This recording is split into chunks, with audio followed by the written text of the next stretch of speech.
Appreciate your time. You've already covered this topic with some other members, but I want to go into it again.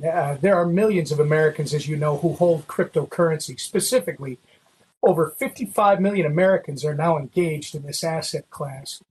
And the value of these cryptocurrencies, the value of the market, is approximately $2 trillion. You've been outspoken in that you think most cryptocurrencies on the market are securities.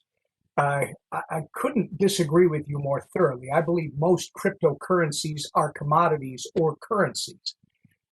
But for the purpose of better understanding your perspective, I have several quick questions I'd like to run through during my time, and I'd appreciate quick responses to each question.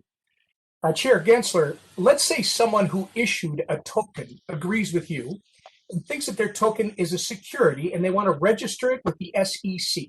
If they register it, can they trade it on the New York Stock Exchange, or could they trade it on NASDAQ? It would somewhat depend on NASDAQ and New York Stock Exchange listing rules and how they register it, but there's multiple ways to register. If they registered and the New York Stock Exchange and NASDAQ said yes, that might facilitate it. Nobody's asked to do that as far as I understand. Actually, the answer is no. Can a broker dealer like Charles Schwab, another question, deal in a digital asset that has gone through SEC registration? In other words, would they be able to trade these digital asset securities and custody them? Well, the custody is really the issue that you mentioned. We have not been able to sort through. There's a feature of crypto assets, which is that a private key transfers ownership. That's a feature, but it also creates challenges, or some would say it's both a feature and a bug of the custody of those crypto assets. Again, I believe the answer is no. And I think earlier today you used the term stable value coins. There's no such thing. Value is a term that you put in there. They are stable coins. Chair Gensler, as you know, there are about 100 tokens with a $1 billion market cap. Let's say you deem one of these coins with a $1 billion market cap and tens of thousands of investors a security. What happens to those investors, sir?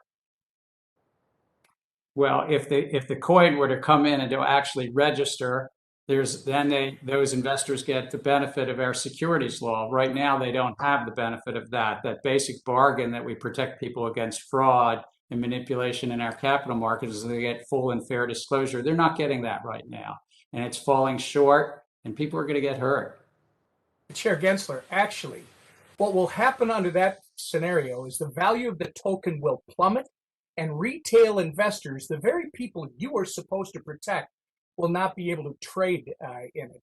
So I guess where I'm going to go with this, if there's no path for them to be traded anywhere, wouldn't investors be hurt by your enforcement actions? And what are you doing to solve this problem? What are you going to do?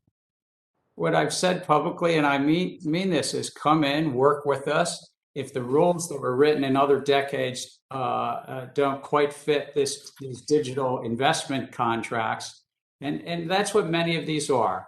They're entrepreneurs, computer scientists that are raising money from the public, and the public is anticipating profits. And that's why Congress painted with a broad brush, and the investing public is relying on some group of entrepreneurs and computer scientists for their profits.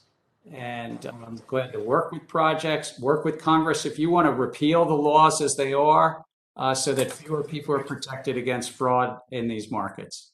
And actually, Chair, I appreciate the answer. I don't know that the end, we still disagree on the securities aspect. I think the vast majority are currency or commodities. But this is why it's really important for the SEC to develop a framework that the crypto industry can operate in.